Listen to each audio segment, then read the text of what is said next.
Al-Syekh Al-Imam Jalaluddin Abdul Rahman Al-Mahalli wa Syekh Al-Imam Jalaluddin Abdul Rahman As-Suyuti nafa'ana Allahu bihima wa bibarakatihima fid dini wal dunya wal akhirah wa alihima wa masyayikhima wa usulina wa ahma'ina kafah wa ashabil kutubil ladzi qara'naha wa li futuhil ilmi wal hikmah annallaha ya'laduna minal ladzina yastami'una al-qawla fayattabi'una ahsana wa ila hadratin Nabi Muhammadin sallallahu alaihi wa alihi wa sallam al-Fatihah. A'udzu billahi minasy syaithanir rajim. Bismillahirrahmanirrahim. Alhamdulillahi rabbil alamin. Ar-Rahmanir Rahim. Maliki yaumiddin. Iyyaka na'budu wa iyyaka nasta'in. Ihdinas siratal mustaqim. Shiratal ladzina an'amta 'alaihim ghairil maghdubi 'alaihim waladdallin. Amin. Bismillahirrahmanirrahim. Qala al-mu'allif rahimahullah wa 'ala naf'a bihi wa bikum fi daraini amin. Wa iz atayna Musa al-kitaba wal furqana la'allakum tahtadun. Wa iz qala Musa liqaumihi ya qaumi innakum zalamtum anfusakum bi ittikhadzikumul ijla fatubu ila bari'ikum faqtulu anfusakum dzalikum khairul lakum inda bari'ikum fataba 'alaikum innahu huwat tawwabur rahim. Wa iz ataina Musal kitaba ay Taurata wal Furqana. Ketika kami turunkan kepada Nabi Musa Alkitab, ya, yang dimaksud adalah kitab Taurat. Jadi wajar kalau Injil disebut Alkitab, Taurat Alkitab, Al-Quran itu Alkitab. Artinya kumpulan dari ketetapan-ketetapan Tuhan yang meliputi seluruh aspek, ya, baik hukum, sosial, hisab, masa lampau, dan prediksi tentang masa akan datang, itu namanya kitab. Jadi Allah mengajarkan kepada Nabi Muhammad dan kepada kita, ingatlah ketika kami berikan kepada Nabi Musa itu Alkitab, At-Taurat, ya, wal Furqan, dan Furqan itu atfu tafsiri. Furqan itu atau tafsir daripada Alkitab. Al-Quran juga adalah Furqan, ya. Hudan linnasi wa bayyinati minal huda wal furqan, ya. Al-Quran itu juga Furqan, itu atau tafsir. Jadi kitab itu adalah Al-Furqan. Ail fariqu bainal haqqi wal batil wal halali wal haram, yaitu pembeda antara yang hak dan yang batil, yang halal dan yang haram. Itu namanya Furqan. Jadi Furqan itu bukan nama kitab, tetapi, ya, status, ya, atau kedudukan dari kitab itu adalah Al-Furqan. Al-Quran disebut Al-Furqan juga. La'allakum tahtadun bihi minad dolali. Niscaya kalian akan mendapatkan petunjuk dengan Alkitab itu tadi, minad dolal, ya, dari kesesatan. Sebab Nabi mengingatkan itu, ya, bahwa Al-Quran itu adalah pamungkas dari firman Allah yang awalnya itu sudah didahului, ya, dengan kitab-kitab sebelumnya. Wa iz qala Musa liqaumihi, dan ingatlah ketika Nabi Musa berkata kepada kaumnya, alladzina na'budul ijla, yaitu orang-orang pengikut-pengikut yang mereka menyembah anak sapi. Al-ijl, ya, anak sapi. Apa kata Nabi Musa? Ya qaumi innakum zolamtum anfusakum bittikhadikumul ijla. Wahai kaumku, ini ya qaumi, aslinya ya qaumi, ada yang mutakallim begitu ya. Wa huzifat litahfif, dibuang ya mutakallimnya itu supaya dibacanya enteng. Ya qaumi innakum zolamtum anfusakum, wahai kaumku, sesungguhnya kalian telah berlaku zolim terhadap diri kalian sendiri. Apa itu bittikhadikumul ijla? Dengan menjadikan anak, ya, sapi itu ilahan sebagai Tuhan. Jadi anak sapi dibuat dari emas kemudian disembah. Fatubu ila bari'ikum khaliqikum min ibadatihi, maka bertaubatlah kalian kepada Sang Maha Pembentuk, ya, yang menciptakan kalian, ya, min ibadatihi, dari menyembah kepadanya, ya. Suruh bertaubat. Jadi sebelum Nabi Musa itu turun membawa agama itu sudah ada kepercayaan, di mana kepercayaan itu diyakini adalah persembahan yang bisa memberikan keselamatan. Nah, hanya saja pada sejarah-sejarah tentang ketuhanan sebelum Islam datang itu selalu saja persembahan itu ada personifikasinya, ada perwujudan dari Tuhan-Tuhan yang mereka sendiri. Jadi gini kira-kira, betapa sulitnya memahami persembahan itu, tapi nggak ada di depan kita. Kalau orang menyembah anak sapi dibuat dari emas, itu mudah orang untuk menyembahnya karena kelihatan oleh mata dan bisa diraba. Oh, memang ada yang disembah. Begitu juga patung-patung yang dibuat oleh kaum jahiliyah itu mudah untuk mendapatkan pengikutnya karena Tuhannya bisa dilihat. Bisa dilihat, bisa dipegang, mudah. Tetapi Tuhannya orang Islam itu Allah Subhanahu wa ta'ala tanazzuh an zalik, maha suci dari penggambaran yang semacam itu. Karena memang Tuhan Allah Subhanahu wa ta'ala itu adalah Tuhan yang tidak dibuktikan dengan mata, Tuhan yang tidak dibuktikan dengan rabahan, tetapi Tuhan yang bisa dibuktikan dengan naluri, dengan akal, dengan budi.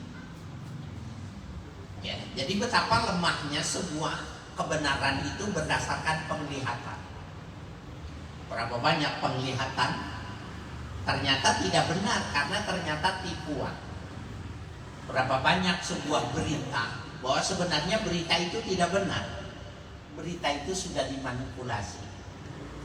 Tetapi sebuah kebenaran yang berdasarkan keilmuan, kebenaran berdasarkan budi, itu nggak bisa dimanipulasi. Jadi Tuhannya orang Islam itu Tuhan yang mengajarkan tentang kecerdasan, karena pembuktiannya itu bukan fisik. Ya, pembuktiannya itu fisik, dan setiap yang fisikal, sesuatu yang nampak itu pasti ada pembuatnya. Ya, pasti ada yang membuatnya. Nah, disitulah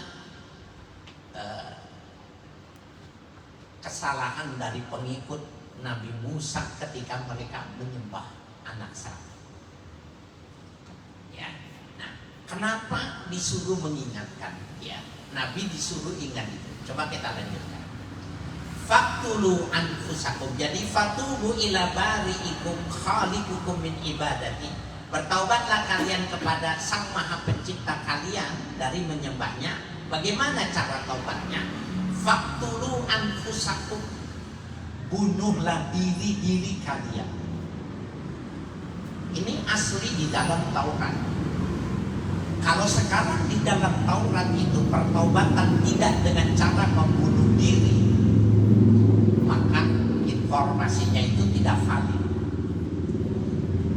Ya, seperti halnya pengakuan dari Irene Handono yang mengatakan bahwa sebenarnya di dalam Perjanjian Lama Taurat, di dalam Injil itu babi itu haram, tetapi di dalam penulisannya sekarang itu dirubah. Yang dimaksud adalah babi hutan, celeng yang haram. Kalau begitu babi-babi yang dipelihara, yang putih, yang merah itu berarti boleh dimakan dong. Nah, itu sebuah hal yang terjadi gradasi, ya, terjadi pergeseran dari sebuah makna yang awal. Begitu juga yang ini, ya, di dalam Taurat itu diajarkan pertaubatan dari kesalahan etikot itu. Karena mereka sudah ada Taurat tapi masih menyembah anak sapi itu, taubatnya itu bunuh diri. Bagaimana caranya? Liyaqtulal bari'u minkumul mujrimah, agar dapat, ya, membunuh al-bari, Allah itu untuk kalian itu, al-mujrimah, terhadap orang-orang yang melakukan kesalahan. Orang-orang yang melakukan kesalahan. Dzalikumul qatlu khairul lakum inda bari'ikum. Yang demikian itu artinya bunuh diri itu, saling membunuh itu lebih bagus untuk kalian di sisi Tuhan kalian. Bahwa faqakum li fi'li dzalika. Ya, maka Allah memberikan taufik kepada kalian li fi'li dzalika, untuk melakukan yang demikian itu. Nah, bagaimana caranya? Wa arsala alaikum sahabatan sauda'a, maka Allah mengirim untuk kalian itu nanti awan yang hitam. Li'alla yubsiru ba'dukum ba'dan, agar supaya tidak bisa melihat antara yang satu dengan yang lainnya. Jadi kalau di dalam tafsir yang lain itu kan nggak mungkin orang ambil pisau kemudian bunuh diri. Bagaimana caranya? Ketika awan turun ke bumi itu gelap satu dengan lainnya, maka satu yang lainnya itu yang sudah memegang pisau itu menusuk yang di depannya. Ya, lainnya terus, sehingga dalam satu ruangan itu mati semua. Begitu cara bertaubatnya orang-orang yang murtad menurut Taurat.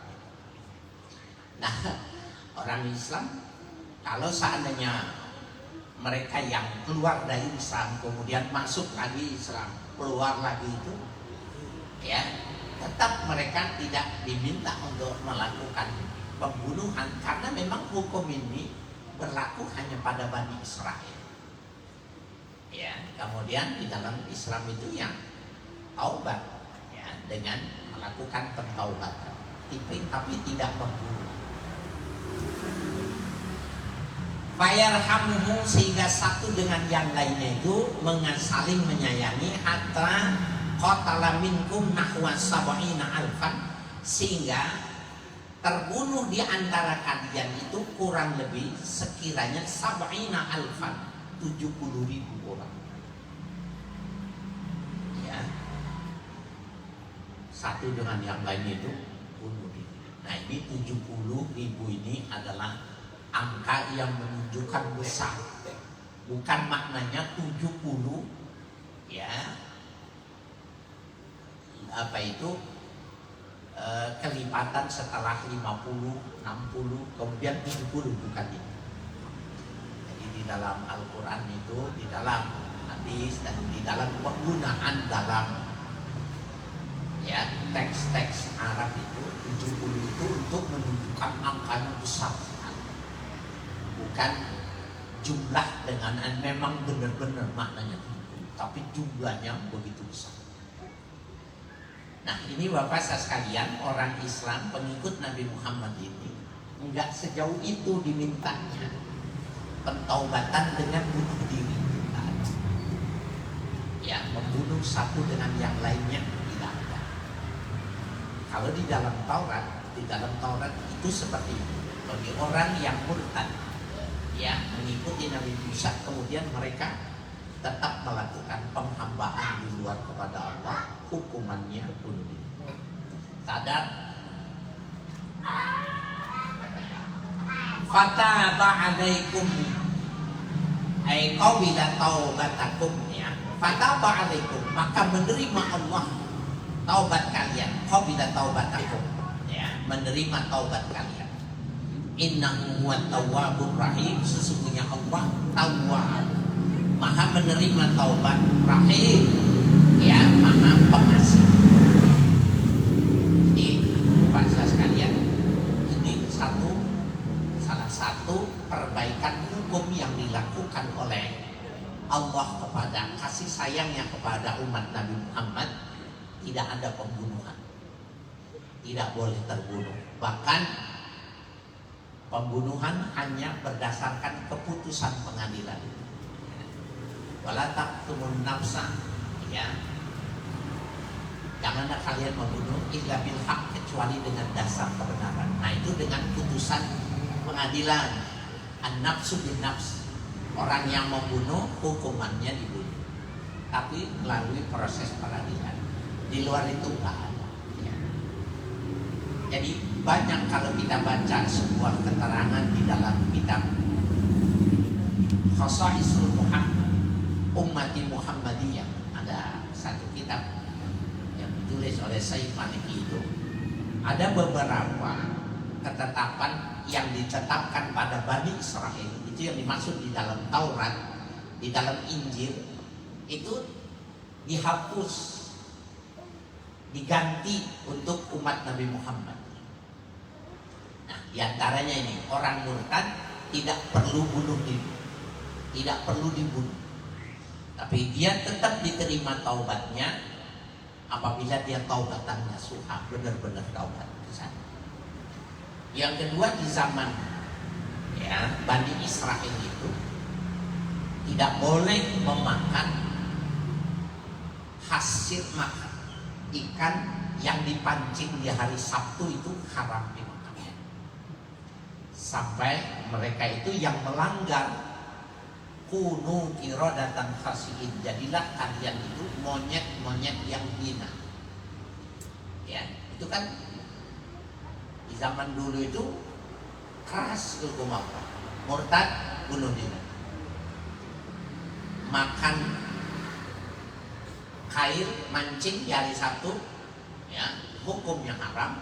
Bahkan mereka ketika melanggarnya itu disumpahin, mereka itu jadi monyet. Keras.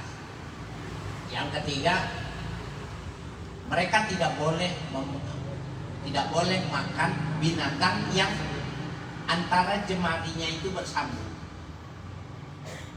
Ayam, bebek, entong, soang, burung, itu enggak boleh dimakan.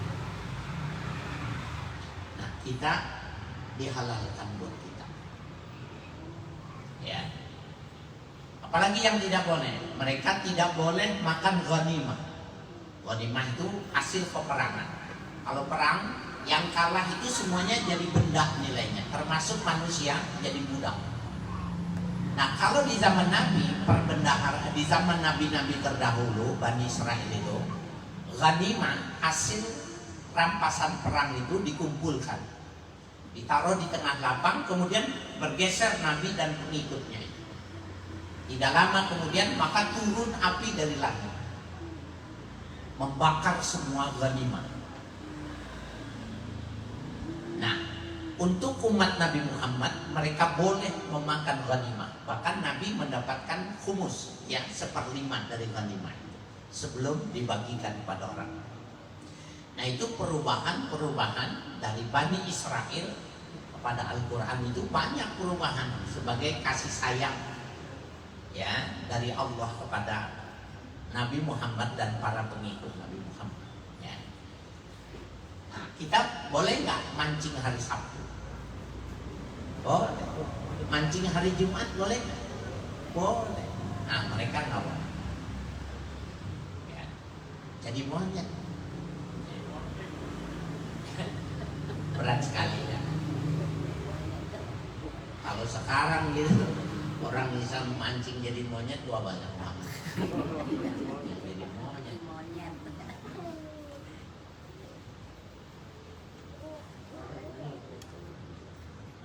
Ya. Wa is qataltum ya Musa lan nu'mina laka hatta narallaha jahratan fa akhadhatkumus sa'iqatu wa antum tansurun. Wa iz qultum ya. Uzkur hina idin ya takdirnya. Kalau kalimat setiap id itu maknanya wadkur hina idin, disingkat menjadi id. Ingatlah ketika dikatakan kepada kalian, ketika kalian mengatakan wa qad kharajtum ma'a Musa lita'taziru ila Allah min ibadatil ajli wa sami'tum kalamahu. Jadi ingatlah perkataan kalian ketika kalian keluar bersama Nabi Musa, lita'taziru ila Allah min ibadatil ajli, ketika meminta maaf ya, memohon ampunan kepada Allah dari persembahannya terhadap anak sapi. Wasami'tum kalamahu, dan kalian mendengar perkataannya ya, mendengar firman Allah, ya Musa lan nu'mina laka hatta narallaha jahratan. Mereka ya mengatakan begitu, ya Musa, wahai Musa, lan nu'mina laka, kami tidak akan beriman kepada engkau ya Musa hatta narallaha jahratan iyanan, sehingga kami dapat memandang Allah itu dengan mata kami. Nah, jadi kan susah ya Pak ya. Ini tingkat intelektual ya. Tingkat intelektual orang itu ya seperti itu. Jadi karena dia biasa menyembah sesuatu yang ada di depannya, ketika Nabi Musa mengajarkan penghambaan kepada Allah, mereka susah. Kami mau ikut kepadamu ya Musa, tunjukin dulu Allah, wujud dulu, kami lihat dengan mata kami akan ikut kepadamu. Ya, ini kualitas intelektual, kecerdasan seseorang itu ya seperti itu, masih lemah. Dia mau mengikut Nabi Musa kalau Tuhan Allah itu ya jahratan, iyanan, bisa dilihat oleh mata. Nah, ini menarik ya, karena memang biasa penghambaannya itu seperti itu. Bapak saudara sekalian yang berbahagia, kalau menurut akal itu memang lebih mudah kita mempercayai sesuatu itu yang terlihat. Ya, itu lebih mudah. Tetapi kecerdasan mengajarkan bahwa setiap sesuatu itu, validitas intelektual, keilmuan itu kalau sudah disampaikan oleh orang yang melakukan penelitian, sebenarnya orang yang tidak mengikuti penelitian itu ketika digambarkan dia percaya.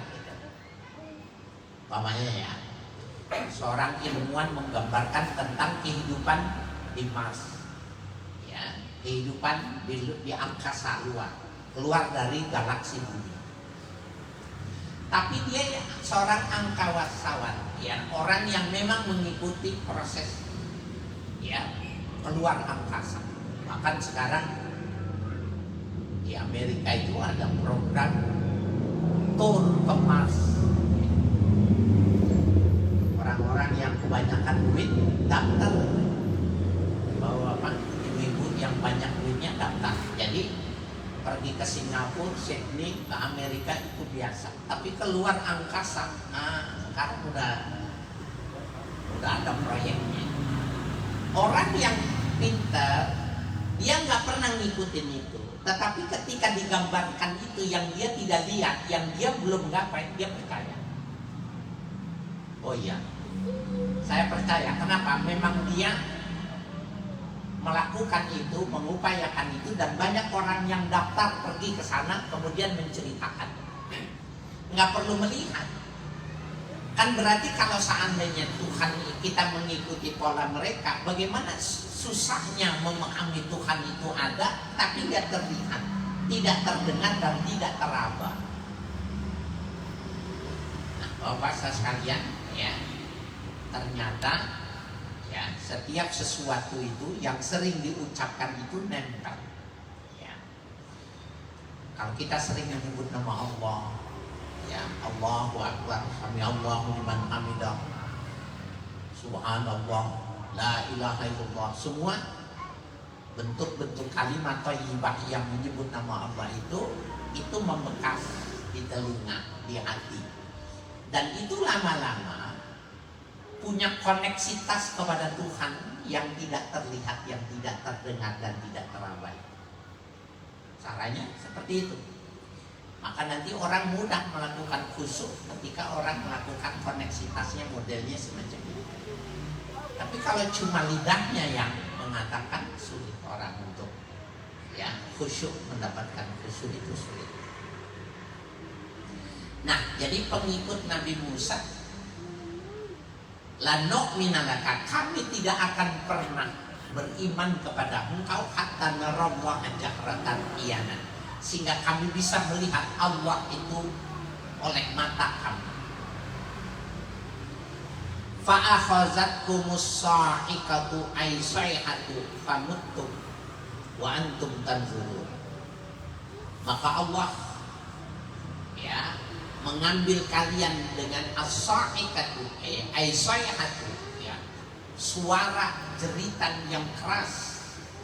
Famuttum, kemudian kalian itu wafat, kalian itu mati semua. Wa antum tanzurun, ya, ketika itu kalian akan melihat orang-orang yang tidak kuat mendengar suara sayhah, itu suara yang begitu sangat dahsyat sehingga memekakkan telinga, keluar darah, mati mereka. Nah, ini ayat ini menjelaskan dahsyat benar ya, pengikut nabi-nabi terdahulu itu begitu keras. Beda dengan umat Nabi Muhammad. Saking mudahnya, saking gampangnya umat Nabi Muhammad kadang-kadang nyeleneh juga, kadang-kadang ngomongnya kadang-kadang seenaknya juga ya. Padahal kalau dibandingkan dengan umat-umat terdahulu, subhanallah ya, orang-orang yang seperti mereka itu ngomongnya sembarangan, suruh bunuh diri atau mereka itu dibunuh ya. Tapi umat Nabi Muhammad tidak ya. Sebagai kasih sayang Allah itu ditunggu taubatnya. Kalau mau taubat hilang juga, dihapus juga. Mahalla bikum, apa yang dapat melepas wantum tanzurun mahalla bikum ya. Ketika itu kalian akan memandangnya mahalla bikum ya, yang dapat melepaskan kalian. Summa ba'asnakum ay ahyainakum min ba'di mautikum. Kemudian kami utus kepada kalian. Ahyainakum, kami hidupkan makhluk-makhluk lain untuk kalian. Min ba'di mautikum, setelah kematian kalian, la'allakum tashkurun. Ya, niscaya kalian akan bersyukur. Nikmatana bidzalik, terhadap nikmat kami yang demikian. Ini gini Pak, saya. Ini konsep Al-Quran. Konsep Al-Quran itu pada saat orang meninggal, hari, tanggal, jam, menit, detik yang sama itu ada orang yang lahir. Ya, jadi pada saat orang meninggal itu ada orang yang lahir. Jadi sebenarnya kematian itu sebuah proses sunatullah yang merupakan siklus, karena dia harus mengikuti pola yang terus menerus seperti itu. Lahir, pada saat yang bersamaan itu Allah tumbuhkan yang baru. Oleh karena itu kalau orang illegal logging ya, ambil pohon, nebang pohon, kemudian dia tidak nanam, dia salah itu menurut konsep. Jadi orang-orang di pedalaman, suku-suku asli pribumi satu daerah, suku Dayak, Baduy, ketika mereka itu menebang pohon untuk dibelah menjadi rumah, maka seberapa ketentuan adat menyatakan dia mesti nanam pohon. Bang pohon berapa? 10 pohon, maka dia nggak boleh kurang dari 10 pohon yang ditanam. Itu konsep Al-Quran itu seperti itu, konsep alaminya seperti itu. Nah, begitu juga ketika Allah mewajibkan kalian mesti bunuh diri, satu dengan yang lainnya membunuh itu. Kalau gitu habis dong. Kalau gitu nanti habis dong, populasi bisa hilang. Enggak hilang. Fa'ahyainakum min ba'di mautikum. Akan aku hidupkan makhluk-makhluk yang lain pengganti kalian. Jadi kira-kira itu kalau ya sapi, ayam itu ketika melahirkan itu sapi, maka sekali lahir itu bisa 5, bisa 10, nanti begitu. Nah, termasuk juga ketika orang-orang untuk memerangi ya yang tidak percaya, ya orang-orang yang tidak percaya kepada Al-Quran, maka mereka itu nanti akan dihabiskan, kemudian akan dihidupkan makhluk yang baru. Jadi kalau seandainya ada orang gitu, satu negeri itu semuanya itu pelaku Lut namanya ya, pengaku kaum Lut, mereka itu LGBT, satu negeri banget, itu nanti dihabiskan seperti zamannya, dihabiskan. Kalau gitu populasi berkurang, enggak, nanti dihidupkan manusia yang lebih bagus, yang mereka itu ketika bersalah bertaubat. Sehingga para da'i, para mubalik, para penceramah itu gak perlu takut di dalam berdakwah itu nanti ketika pengikutnya itu habis, enggak. Maka dia secara alamiah akan lahir pengikut-pengikut yang baru ya, yang mengikuti ajarannya. Itu konsep Al-Quran itu seperti itu. Nah, jadi ini benar, kalau mau ngambil sesuatu, ya, maka tidak terjadi ya gundul, eksesnya banjir ya, dan lain sebagainya.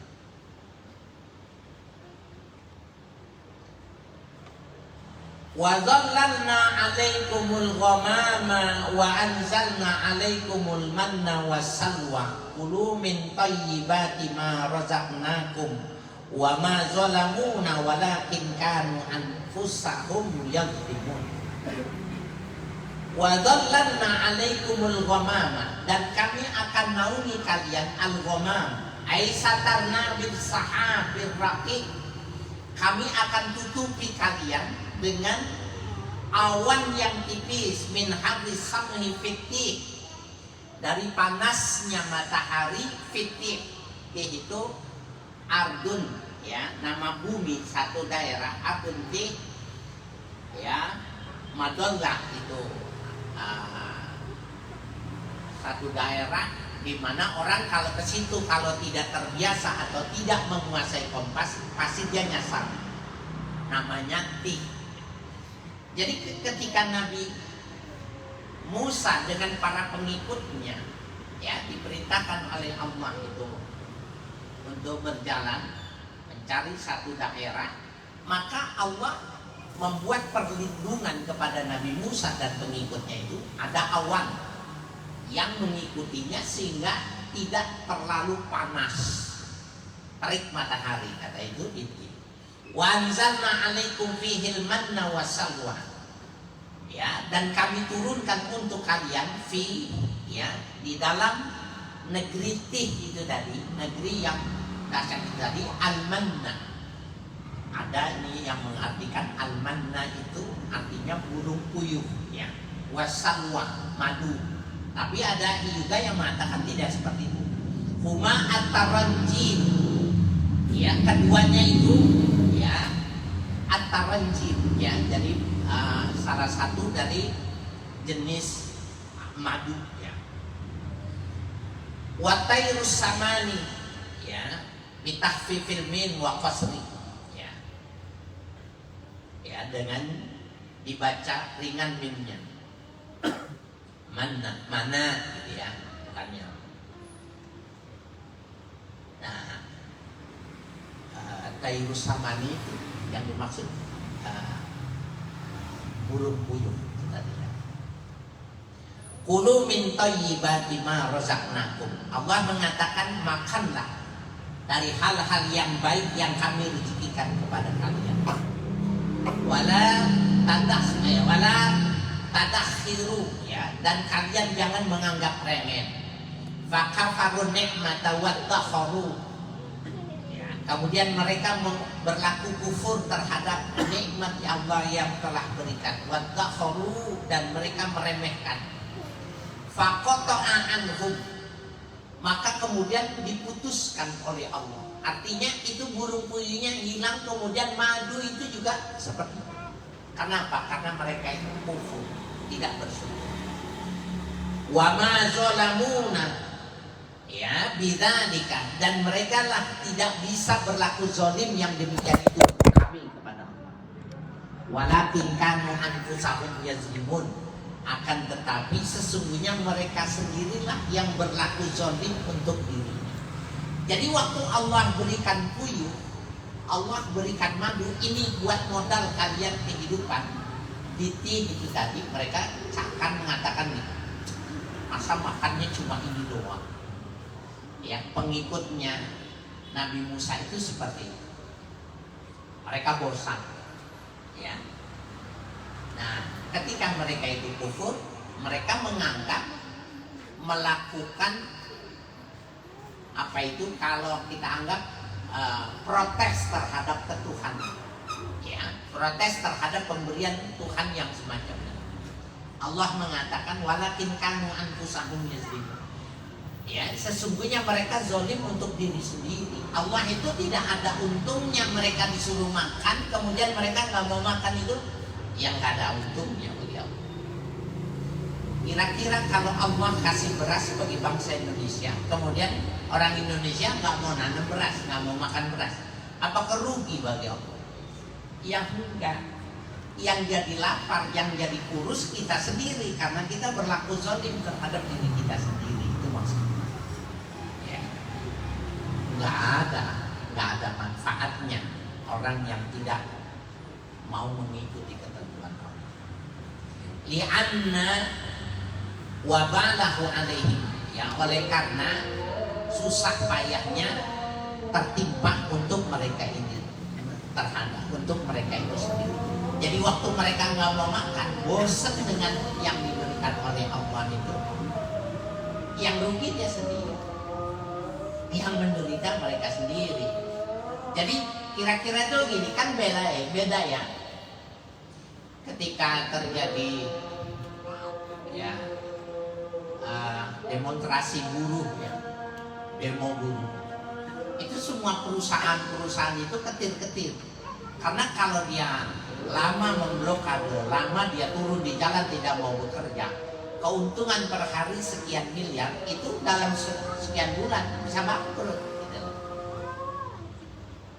Perhitungannya begitu, sehingga mereka nanti ya ada tiga pihak itu, pemerintah, pihak ya pemilik ya pabrik atau perusahaan, dan pihak pekerja itu melakukan upaya negosiasi. Nah, jadi satu sisi dia perusahaan itu akan harus mengeluarkan tambahan, karena kalau tidak seperti itu akan rugi ya, karena semakin lama orang itu Tuhan itu tidak seperti itu. Kalau orang demo tidak mau makan, tidak mau minum yang diberikan oleh Allah, yang gak ada ruginya bagi Allah. Yang justru yang rugi dia sendiri yang tidak makan, karena badannya akan kurus, ya, badannya akan menderita. Nah, insya Allah nanti kita akan baca wa izkulna dkhulu hazihil qaryah wallahu a'lam.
وآله وصحبه ومن والاه وجميع أولياء الله وأصفياء الله خصوصا سادتنا العلويين وأولياء القوم أجمعين ثم إلى أرواح مشايخ الذكر والتوحيد السيد عمر بن عيسى برق وسمرقندي والسيدنا الحبيب عمر بن عبد الرحمن العطاس وشعل بن عبد الله باراس والحبيب عيسى بن محمد الحبشي والحبيب علي بن حسن العطاس والحبيب علي بن حسين العطاس وشيخ أحمد بن عبد القادر باشر وشيخ محمد بن أحمد بامشموش والشيخ المعلم محمد شافي هدامي وشيخ عبد الكريم مرزوقي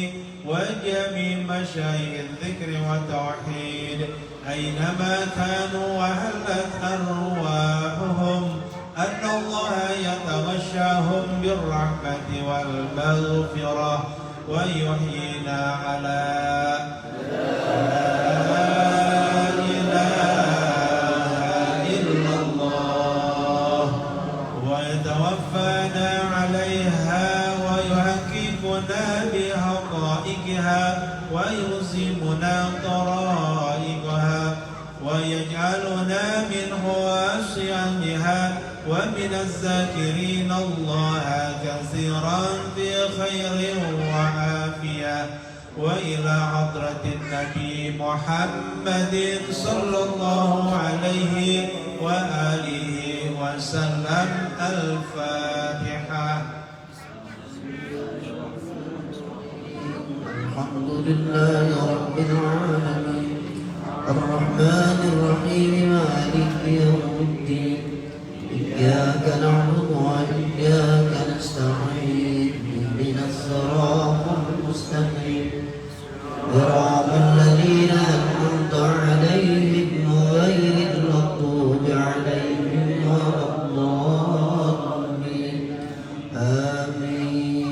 الحمد للغفور للعبد ذي الغرور والفرد في الأمور وحماقة الحضور والصلاة الله دواما وسلامه تماما على من يجي إماما ولأنبياء ختاما وعلى الآل الكرام والصحب كالنجوم في قدوة المرام بالعرب والعجام يا ربنا اعترفنا بأننا اقترفنا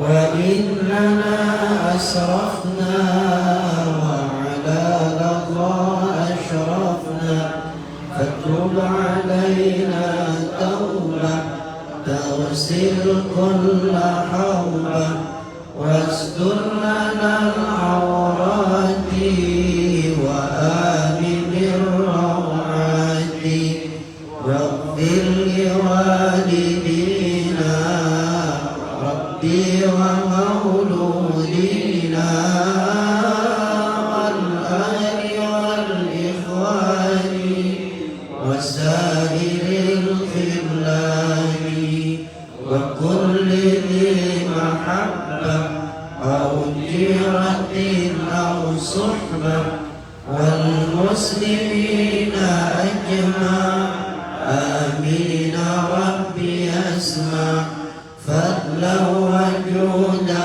منا لا باتساق منا بالمصطفى الرسول نرضى بكل سول صلى وسلم ربي عليه عبد الحب وآله وصحبه عناد كشف سحب والحمد لله في البديعة